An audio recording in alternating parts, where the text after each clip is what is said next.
기원전 44년 로마 칼날에 쓰러진 율리우스 카이사르의 시신 곁에서 역사는 새로운 길로 향하기 시작합니다. 그 중심에는 한 젊은 청년이 있었습니다. 이름은 옥타비아누스. 훗날 그는 아우구스토스라는 이름으로 로마를 그리고 세계사를 다시 쓸 것입니다. 카이사르가 죽고 로마는 혼돈에 빠졌습니다. 공화정의 틀은 흔들렸고 권력을 노리는 자들이 칼끝을 겨누었습니다. 그러나 모두가 간과한 인물이 있었습니다. 카이사르의 유언장이 열리고 19살의 옥타비아누스가 후계자로 지목됩니다. 그는 병사도 경험도 없었지만 가장 무서운 무기를 가지고 있었습니다. 그것은 합법성이라는 명분이었죠. 기원전 43년 옥타비아누스는 안토니우스, 레피두스와 손잡고 제2차 삼두정치를 결성합니다. 그들은 카이사르를 죽인 브루투스와 카시우스를 필리피 전투에서 처단하며 복수에 성공하죠. 하지만 승리 후 협력은 깨지고 야망은 충돌합니다. 안토니우스는 이집트 여왕 클레오파트라와 손잡고 동방에서 새로운 권력을 꿈꿉니다. 옥타비아누스는 로마의 수호자를 자처하며 그를 반역자로 몰아갑니다. 기원전 31년 악티움 해전이 벌어집니다. 옥타비아누스의 해군은 안토니우스와 클레오파트라의 연합군을 격파하고 로마의 유일한 지배자가 됩니다. 기원전 27년 원로원은 옥타비아누스에게 아우구스토스라는 칭호를 부여합니다. 그 의미는 존엄한 자, 로마 제국이 탄생한 순간입니다. 그는 프린캡스, 즉 제일시민이라는 이름으로 공화정의 외형을 유지하며 재정을 세웁니다. 프린캡스의 야티너 원드슨 첫 번째 사람, 가장 뛰어난 사람이란 의미이며 아우구스투스가 왕이 아닌 시민 중 한 사람처럼 보이기 위해 자칭한 호칭이지만 공식적으로는 원로원에서 가장 발언권 있는 사람이라는 뜻으로 사용되었습니다. 프린캡스라는 호칭을 기반으로 운영되는 정치 체제를 프린키파투스라고 하며 로마정의 제도는 유지하되 행정, 군사, 재정, 종교 등 모든 권한은 황제에게 집중됩니다. 로마는 벽돌에서 대리석으로 다시 태어났고 길과 수도교, 신전들이 솟아납니다. 그의 통치는 팍스 로마나, 즉 200년에 걸친 평화의 시작이 됩니다. 베르길리우스, 호라티우스, 오비디우스 등 문학의 황금기 또한 이 시기에 꽃피었습니다. 그는 군을 직업화하고 국가가 아닌 황제에게 충성하도록 바꾸었습니다. 로마는 이제 더 이상 도시가 아니라 세계 그 자체가 되었습니다. 서기 14년 아우구스토스는 눈을 감습니다. 그의 유언은 단 하나. 나는 벽돌의 로마를 대리석의 로마로 바꾸었다. 그는 죽은 후 신으로 추앙되었고 로마의 기준이 되었습니다. 아우구스토스, 그는 단순한 황제가 아닌 제국의 영혼이었습니다.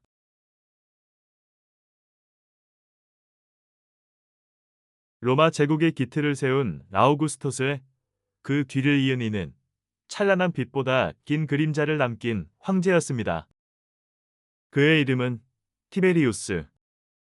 기원전 42년 티베리우스는 귀족 가문에서 태어났습니다. 그러나 그는 처음부터 황제가 될 운명은 아니었습니다. 어머니 리디아가 아우구스토스와 재혼하며 그는 제국의 중심으로 끌려 들어갑니다. 아우구스토스는 친자식이 없었기에 결국 티베리우스를 입양하여 후계자로 삼았습니다. 이 순간부터 그의 삶은 자유가 아닌 사명의 길이 되었습니다. 티베리우스는 전장에서 두각을 드러낸 장군이었습니다. 게르만족과의 전투에서 로마의 방패가 되었죠. 그는 도나우강과 라인강이 국경선을 지키며 제국 북방의 안정을 이끌었습니다. 그러나 그런 그도 황제의 자리는 편하지 않았습니다. 서기 14년 아우구스투스가 세상을 떠나고 티베리우스는 로마의 두 번째 황제가 됩니다. 처음엔 조심스러웠고 원로원과의 협조를 유지했습니다. 그러나 마음속엔 점점 의심이 자라났습니다. 믿을 사람은 없고 윤모는 도처에 도사리고 있었죠. 정치적 반대자나 의심스러운 인물들을 제거하기 위해 치안법을 남용하고 밀고 문화와 기밀 재판, 공포 정치가 확산되었습니다.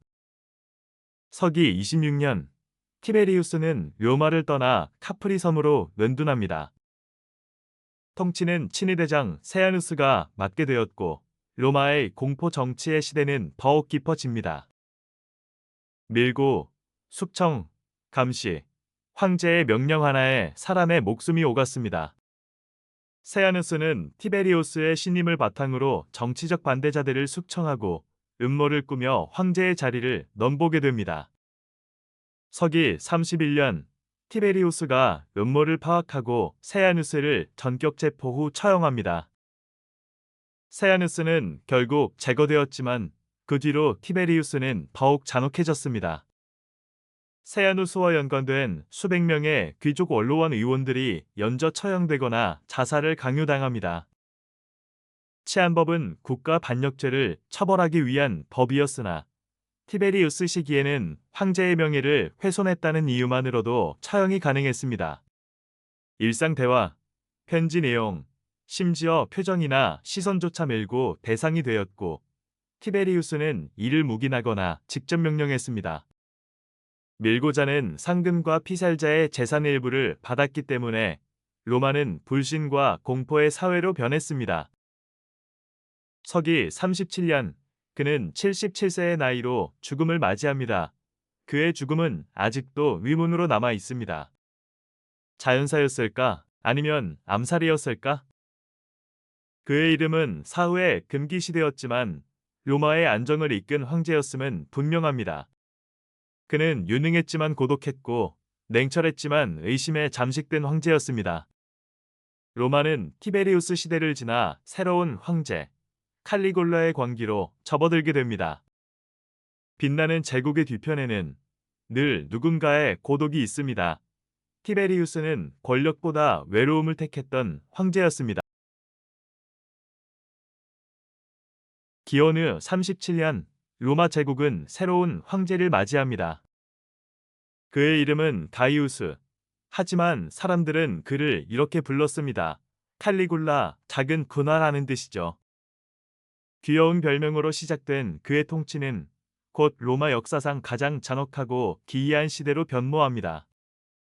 칼리굴라는 로마의 영웅 게르마니쿠스의 아들로 태어났습니다. 어릴 적부터 군사 캠프에서 자라며 병사들의 사랑을 받았고 티베리우스 황제의 양손자로서 후계자로 주목받았습니다. 그리고 서기 37년 티베리우스가 사망하자 칼리굴라는 제국의 황제로 즉위합니다.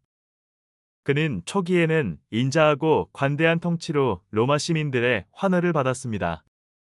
하지만 즉위 7개월 후 칼리굴라는 심각한 병에 걸렸다 회복됩니다. 그리고 그 순간부터 무언가가 완전히 변해버렸습니다. 그는 신전을 짓고 자신을 신격화하며 로마의 신으로 군림하려 했습니다.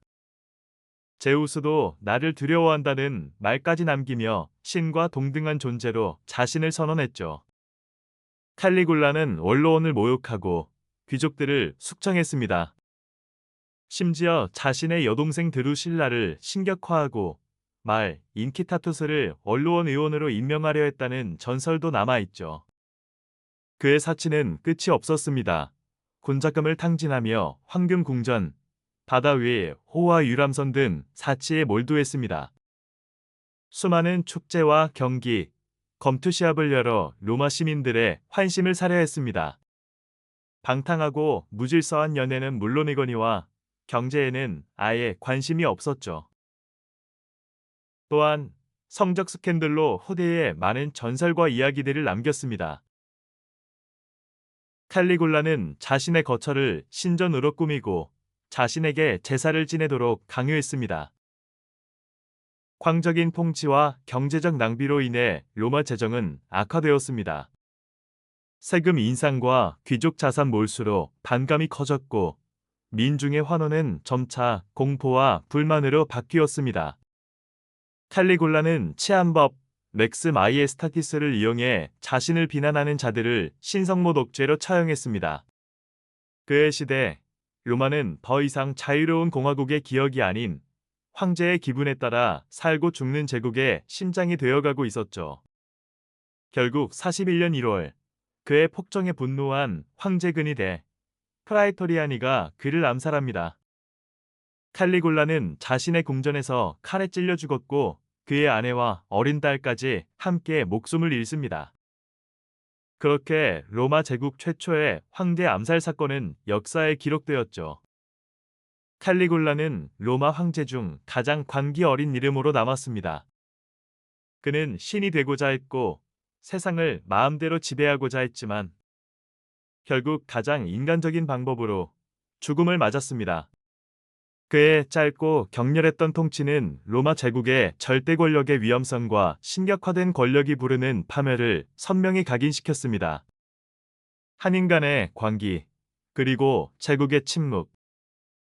칼리굴라, 그는 로마였고 경고였습니다.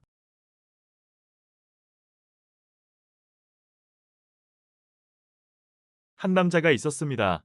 그는 말을 더듬고 다리를 절고 조롱의 대상이었습니다. 황제가 될 마지막 인물로 보였던 그. 그러나 역사는 클라우디우스라는 이름 앞에서 잠시 멈췄습니다. 기원전 10년, 오늘날 프랑스의 리옹에서 태어난 그는 위대한 장군 게르마니쿠스의 동생이자 황제 칼리굴라의 삼촌이었습니다. 하지만 약한 몸과 더듬거리는 말투로 인해 오랫동안 무능한 왕족으로 간주되었죠. 그러던 어느 날 폭군 칼리굴라가 암살당하자 근이 되는 궁전 뒤편에서 숨어 떨고 있던 그를 찾아내고 황제의 자리에 앉았습니다. 원로원은 비웃었지만 그는 군대의 지지를 등에 업고 제국의 중심에 섰습니다. 그의 첫 번째 대답은 정복이었습니다. 서기 43년 클라우디우스는 직접 브리타니아에 상륙하여 로마의 깃발을 꽂았고 브리튼 섬은 로마의 새로운 속주가 되었죠. 그는 조롱을 실력으로 되갚았습니다. 클라우디우스는 책상 앞에 황제였습니다. 말보다 글을 명령보다 제도를 중시했죠. 행정과 법률, 항만과 수도, 공공시설과 도로. 그는 로마를 다시 움직이게 한 제국의 관리자였습니다. 오스티아 항구의 확장으로 곡물이 넘쳤고 수도교는 시민들의 목을 축였습니다. 도로는 제국의 순결을 실어나르며 그의 통치는 조용하지만 강했습니다. 하지만 권력은 늘 어둠을 부릅니다. 세 번째 아내 메살리나는 음모를 꾸몄고 그녀는 반역죄로 처형되었습니다. 마지막 아내는 아그리피나 서 아우구스타. 그녀는 자신의 아들 네로를 황제로 만들기 위해 클라우디우스를 한 입에 독버섯으로 끝냈습니다. 서기 54년 클라우디우스는 조용히 그러나 섬뜩하게 죽었습니다. 그의 자리는 네로가 차지했고 아그리피나는 황제의 어머니라는 공식 칭호를 받고 권력의 중심에 서게 됩니다. 로마는 다시 혼돈의 불길로 향하게 됩니다. 클라우디우스, 사람들은 그를 놀렸고 의심했고 무시했지만 그는 제국을 개혁하고 확장하고 정비한 황제였습니다. 학자이자 실용주의자, 약해 보였지만 냉철했던 통치자, 그가 남긴 로마는 이전보다 더 넓고 더 견고했습니다. 말을 더듬던 황제, 그는 결코 우연히 황제가 된 사람이 아니었습니다.